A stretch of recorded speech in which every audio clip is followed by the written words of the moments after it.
Alors bonjour tout le monde, ici Steve pour Montreal Got Style. Je suis accompagné de Corneille. Ouais. Corneille, ça va bien? Ça va bien toi? Ça va super bien. Alors, il vient de terminer le lancement de son album aujourd'hui à l'Olympia.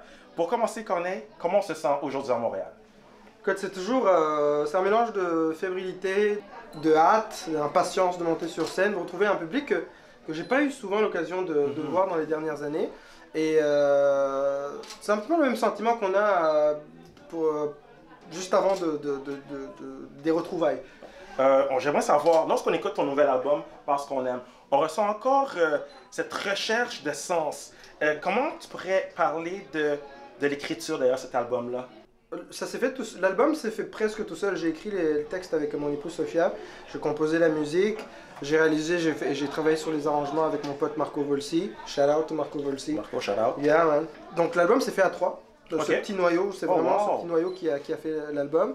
Et on n'a pas essayé de conceptualiser les choses, on n'a pas essayé d'être trop cérébral.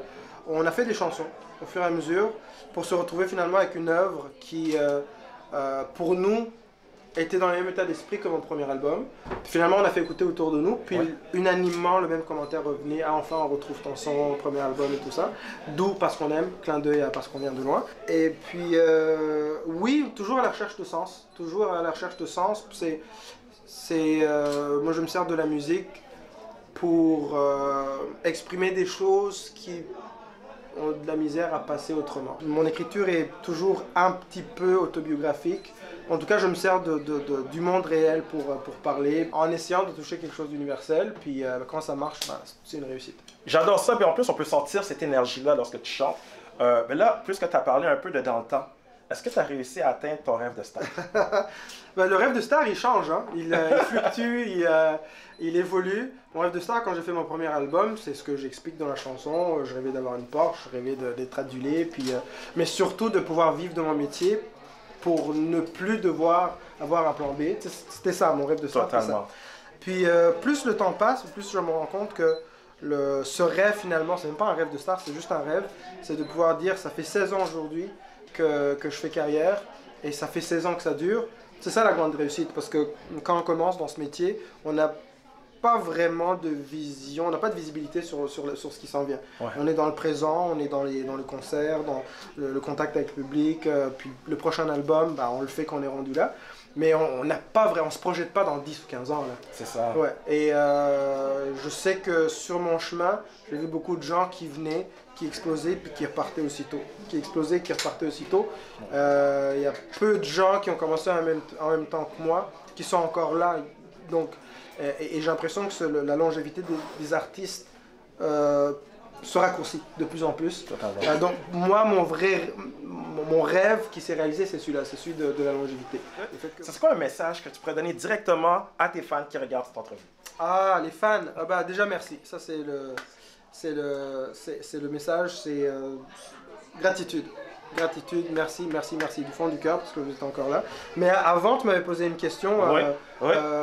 Tu me parlais, je trouvais ça intéressant. Tu me demandais passer un message à tous les aspirants artistes. Oui, c'est ça, dans le fond, ça c'est... Puisque lorsque tu as parlé, tu parles que c'est difficile pour certains artistes de rester, de garder une carrière qui est longue. Toi, tu es un exemple parfait de quelqu'un qui a réussi à garder son nom présent. Ça fait des années que tu as la musique, j'ai grandi sur ta musique. Quel serait un conseil que tu pourrais donner à quelqu'un qui écoute ça, qui veut avoir une carrière dans le chant, dans la musique?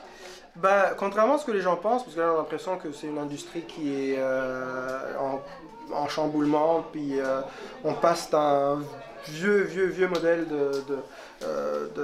d'affaires, de distribution, tout ce que tu veux, pour rentrer dans quelque chose de nouveau, puis ça fait peur. Mais la bonne nouvelle, c'est que moi je pense que pour la nouvelle génération d'artistes qui arrive, c'est probablement une des meilleures périodes pour être un artiste et pour faire de la musique. Parce que je pense que pour la première fois, bientôt, le pouvoir ou la propriété, on va dire, de ce que l'artiste crée, va peut-être revenir au créateur. Et les intermédiaires entre le créateur et le public vont diminuer en nombre. Exactement. Et ce que je conseillerais à tous ceux qui font de la musique, ne vous laissez pas intimider par ceux qui disent que l'industrie va mal, que ça sert à rien de faire de la musique. Accrochez-vous, parce qu'il y a un nouvel ère qui arrive. Une nouvelle ère qui arrive et ça va être bon pour les créateurs. Surtout, faites-vous confiance. Faites-vous confiance. C'est pas toujours facile. Ouais, totalement. Quand 10 portes, quand on t'a fermé 10 portes sur le nez, c'est difficile de se relever puis dire bah, j'y crois encore. Et pourtant, c'est ça qu'il faut faire. Puis à un moment donné, le vent tourne puis te prend et voilà. Parfait. Alors, merci beaucoup, Corneille. Alors, c'était Steve pour Montréal Gospel. Vous pouvez suivre Corneille. On va mettre ses réseaux ici. Et s'il vous plaît, allez écouter son nouvel album. Il est magnifique. Yeah, merci. Merci beaucoup.